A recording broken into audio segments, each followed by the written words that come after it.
1815. The United States and Great Britain are at peace.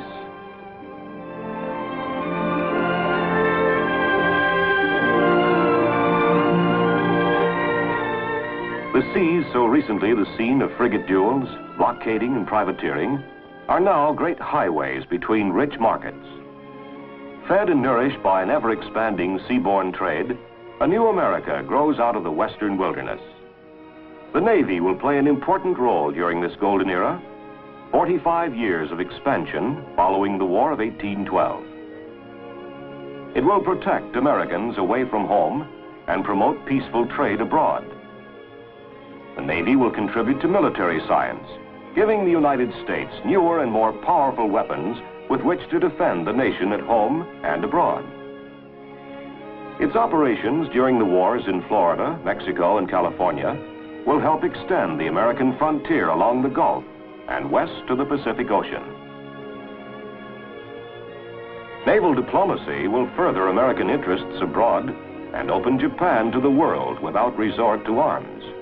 In peace, as in war, America needed her Navy. Pirates, slave trade, revolution. These were but a few of the problems facing the United States Navy after the War of 1812. To deal with threats to the American flag, the Navy organized 6 naval squadrons.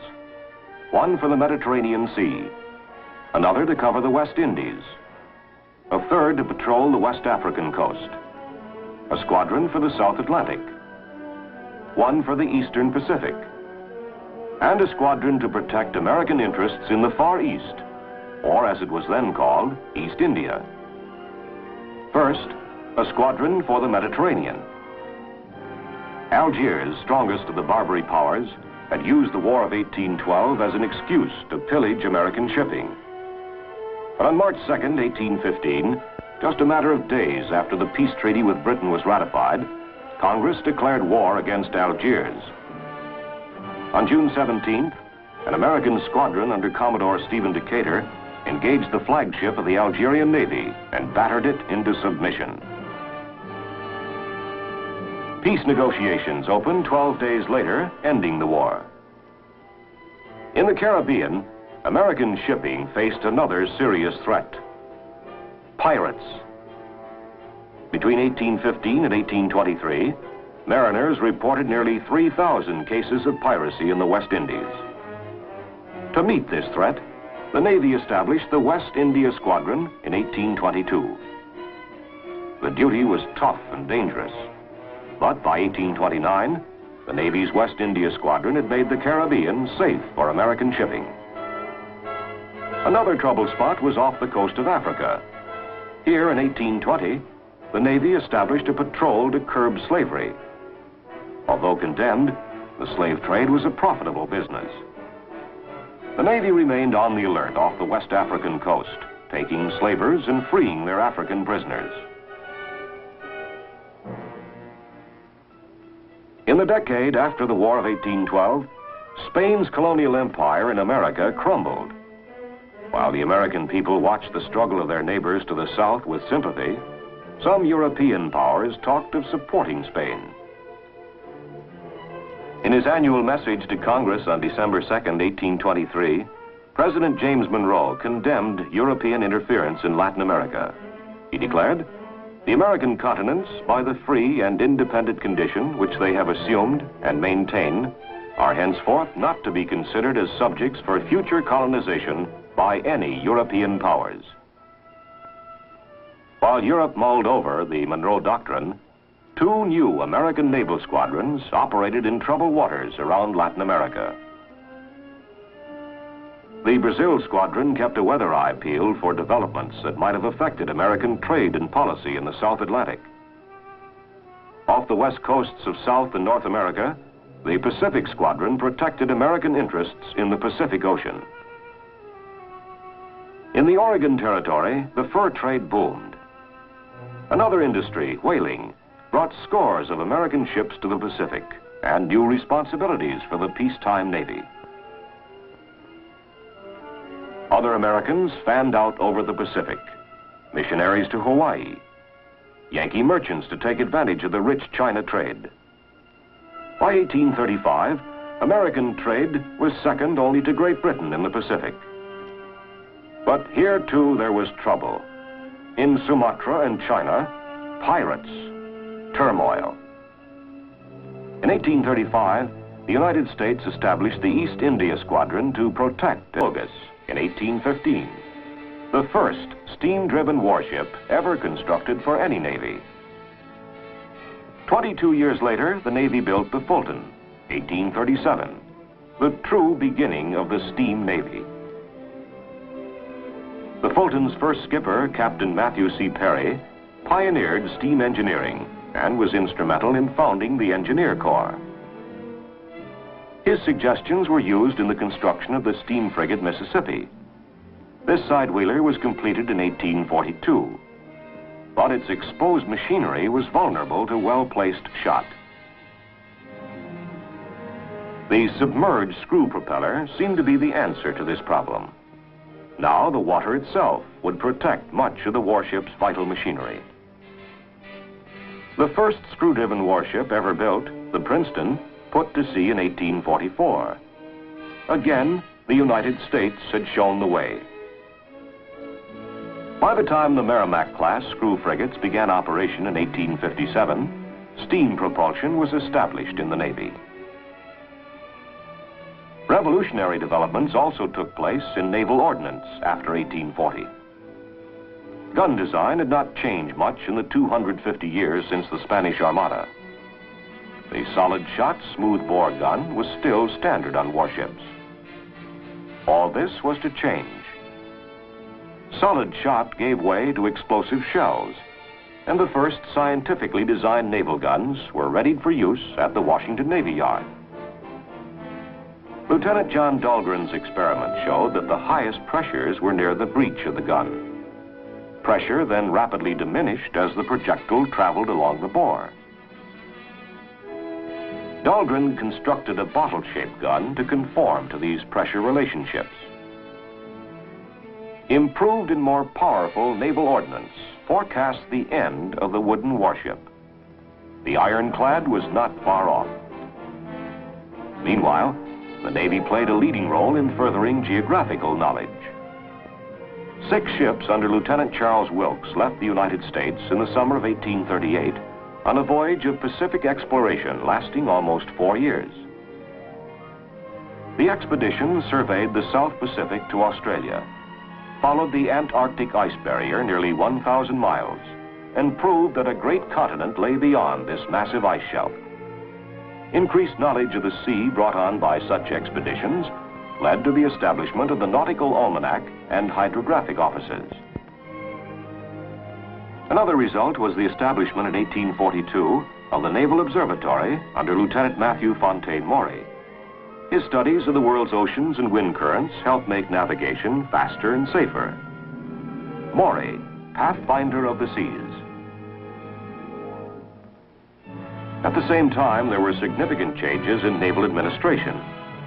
From 1815 to 1842, a board of 3 Navy commissioners assisted the Secretary of the Navy in administering the department. Then, to meet the growing needs of the Navy, Congress established 5 bureaus: Navy yards and docks, construction, equipment and repairs, provisions and clothing, ordnance and hydrography, and of medicine and surgery. The Bureau of Medicine and Surgery grew out of the Navy's concern for the welfare of its sailors.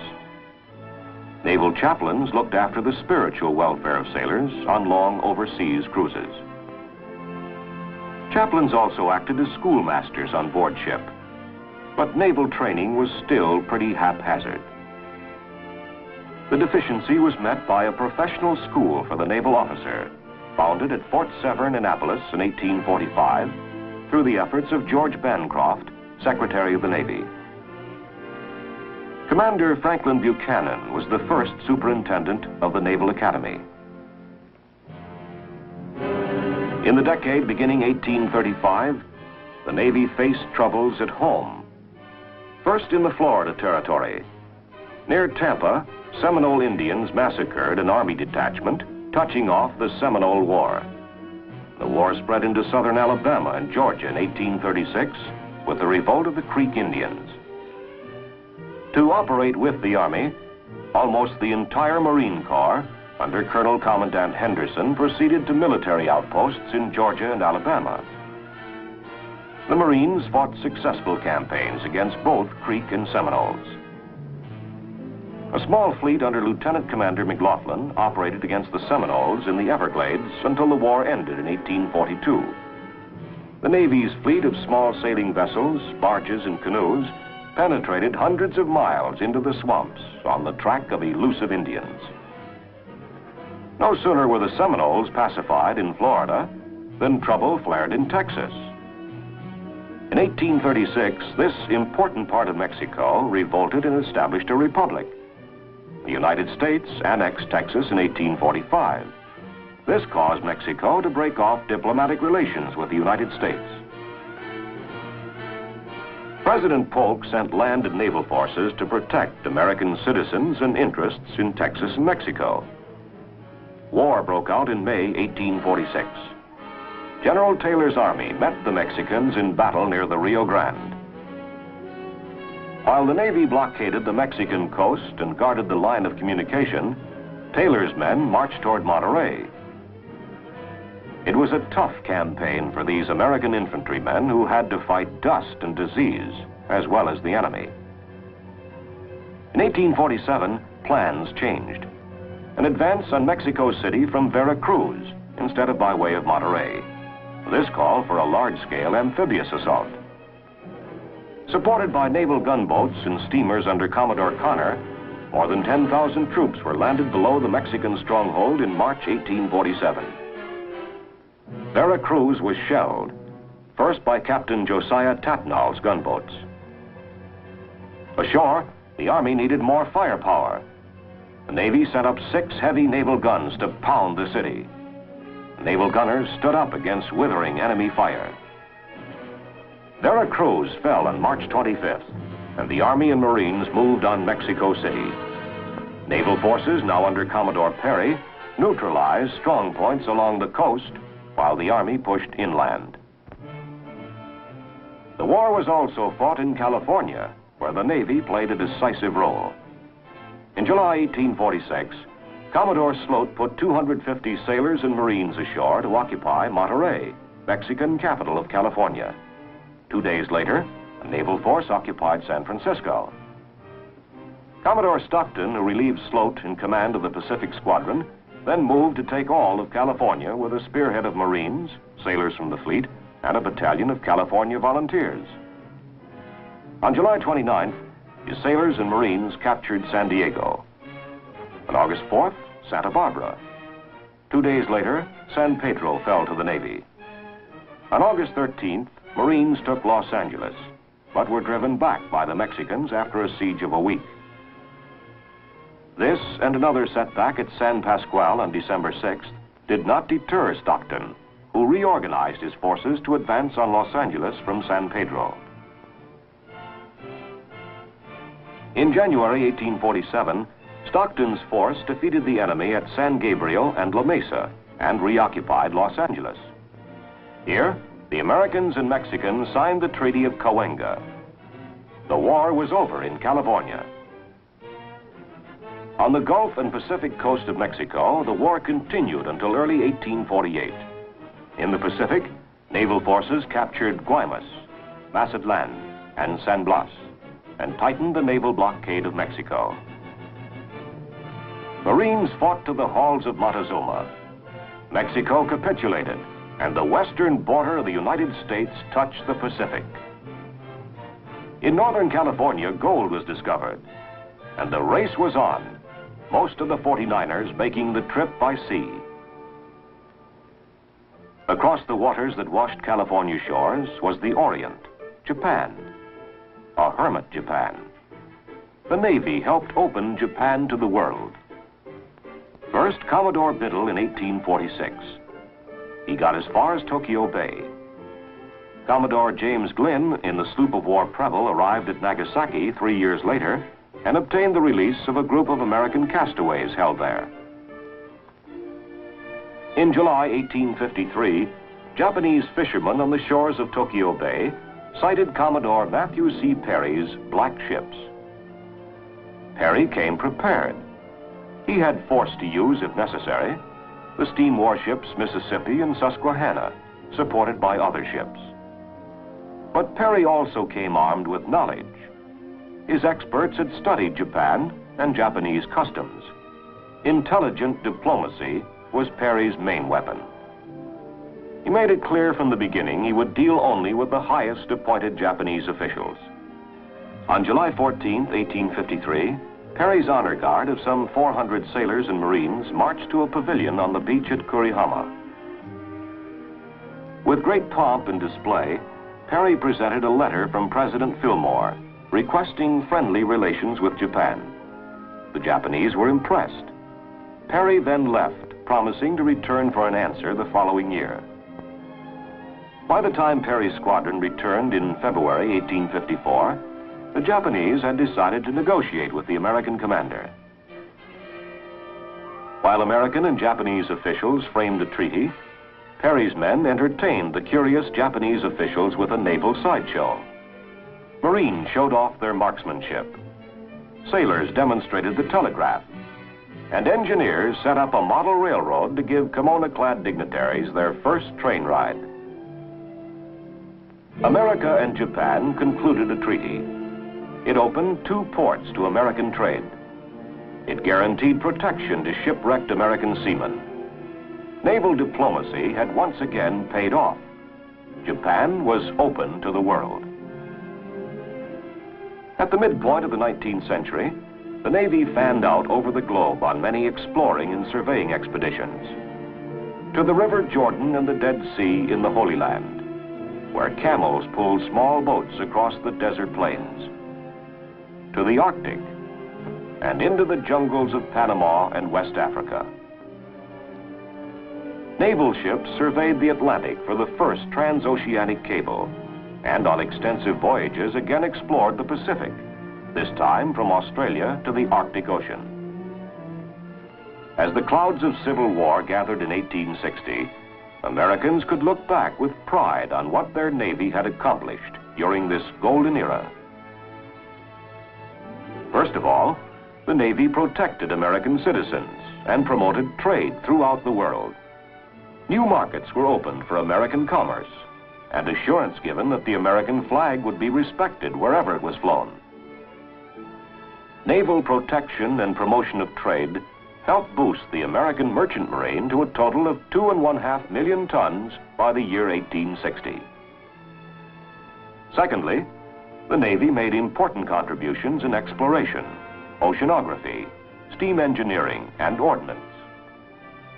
A third accomplishment was the Navy's support of American military operations in Florida, Mexico, and California. These operations, particularly the Mexican War, added vast areas to the United States. In 1860, the nation reached from the Atlantic to the Pacific. Finally, naval officers in their role as diplomats and representatives of the American people abroad achieved results that strengthened the United States' position among the nations. The Navy had demonstrated the vital role it must always play in peace as well as in war.